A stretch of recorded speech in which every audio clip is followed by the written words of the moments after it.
Ladies and gentlemen, this is news coming in. The Supreme Court today has criticized a January 2026 judgment that denied bail to Umar Khalid and Sharjeel Imam in the 2020 Delhi riots case, noting that they've already spent over 5 years in jail without trial. The bench cited earlier rulings that prolonged detention is a valid ground for bail. The court also granted bail to Jammu and Kashmir narco-terror accused Saeed Iftikhar Andarabi, stressing that bail is the rule and jail is the exception, and smaller benches cannot override large bench rulings. Let me go straight across to Harish, who is joining us on the broadcast. Harish, over to you. What else has the court said?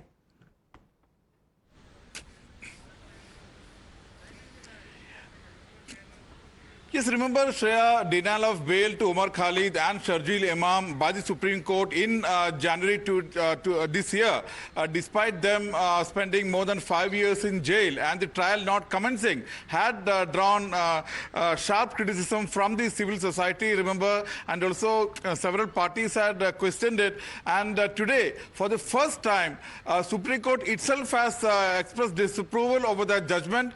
Another two-judge bench of Justices B.V. Nagaratna and Ujjal Buyan has questioned that judgment, saying that it is in complete contravention of the K.A. Najib judgment of 2020 by a three-judge bench, importantly, which had said that prolonged incarceration and non-commencement of trial is a fit case for bail, even in a UAPA case. So the Supreme Court very clearly, this bench saying that Supreme Court said smaller benches cannot dilute, circumvent or disregard the ruling by a larger bench. This is what today's two-judge bench questioned. Remember, Shreya, the Supreme Court bench in January 2026, this year, not only denied Umar Khalid and Sharjeel Imam bail, but had also very controversially said that they had prevented, in fact, restrained them from filing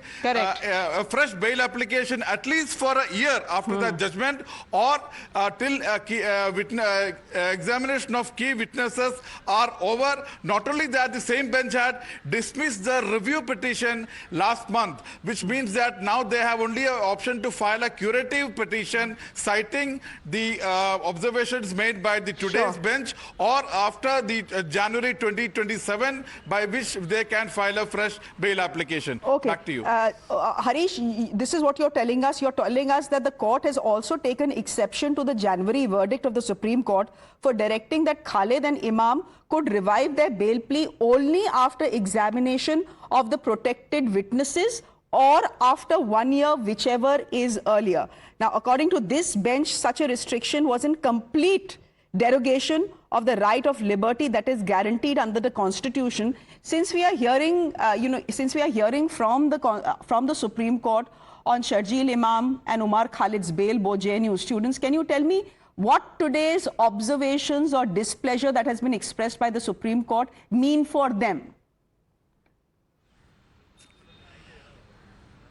In fact, these observations will naturally raise questions in the mind of people whether now Sharjeel Imam or Umar Khalid can be released on bail. No. Because this judgment pertained to a narco-terror accused, Iftikhar, in fact, Iftikhar Andarabi, who belonged to Jammu Kashmir, he was in jail for 6 years. And on ground of prolonged incarceration, he was granted bail. While granting bail to Iftikhar Andarabi, Supreme Court had questioned the January 2026 judgment wherein Umar Khalid and Sharjeel Imam was granted, denied bail. Not only denied bail, there was an embargo of 1 year. Till 1 year, they could not. They were not allowed to file bail application till the examination, the deposition of key witnesses, whichever is earlier. So, as I said, recently that same bench of Justice Arvind Kumar and N.V. Anjaria had dismissed Umar Khalid and Sharjeel Imam's review petition also, which means that now they have only option of filing a curative petition petition or a fresh application after January 2027. Harish, we have a first reaction coming in. I'll leave it there because we have a first reaction coming in, a first political reaction. This is from the CPI that has tweeted. I'm just reading out from their tweet. Amidst the prevailing despair, the Supreme Court still remains a ray of hope, says the left. The Supreme Court on Monday expressed reservations about the judgment in the Gulfisha Fatima case, which denied bail to Umar Khalid and Sharjeel Imam, saying that it did not properly follow the three-bench judgment in the K.A. Najib case. So this is the left essentially giving out a first response saying that the Supreme Court is the one that still remains a ray of hope. On that note, ladies and gentlemen, it's a wrap from me. Thank you very much for watching. Amita joins you next.